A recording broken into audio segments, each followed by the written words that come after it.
कि इस वीडियो में मैं आपको मोस्ट इम्पोर्टेंट प्रश्न बताने वाली हूँ। तो देखिए, देखते हैं हमारा।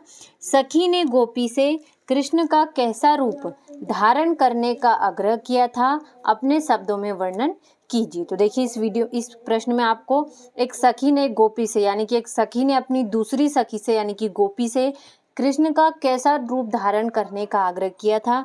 हमें बताना है कि एक सखी ने दूसरी सखी को कृष्ण को कैसा रूप धारण करने का आग्रह किया, अपने शब्दों में आपको वर्णन करना है। तो देखिए, मोस्ट इम्पोर्टेंट क्वेश्चन है। बहुत ही आसान तरीके से मैं आपके लिए आंसर लेकर आई हूँ, तो अच्छे से कंप्लीट करिएगा और देखिएगा। तो देखिए, एक सखी गोपी से यानी कि एक सखी अपनी दूसरी सखी से गोपी से श्री कृष्ण के रूप को धारण करने का आग्रह करती है। वह अब एक सखी दूसरी सखी को कहती है कि तुम श्री कृष्ण का रूप धारण करो। वह अपनी सखी से यह आग्रह कर रही है।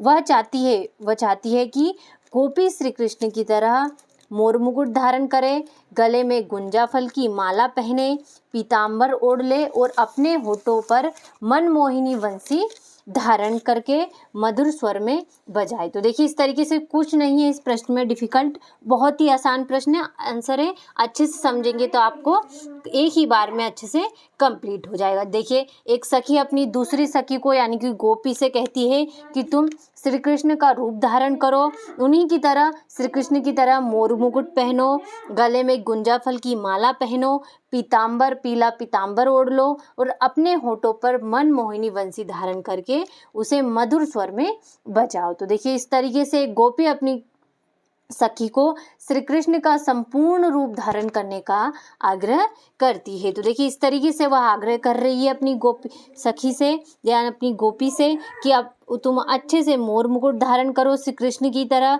गले में गुंजा फल की माला पहनो, पीताम्बर ओढ़ लो और अपने होठों पर मनमोहिनी बंसी धारण करके मधुर स्वर में बजाएं। तो देखिए, इस तरीके से मोस्ट इम्पोर्टेंट क्वेश्चन है आपका।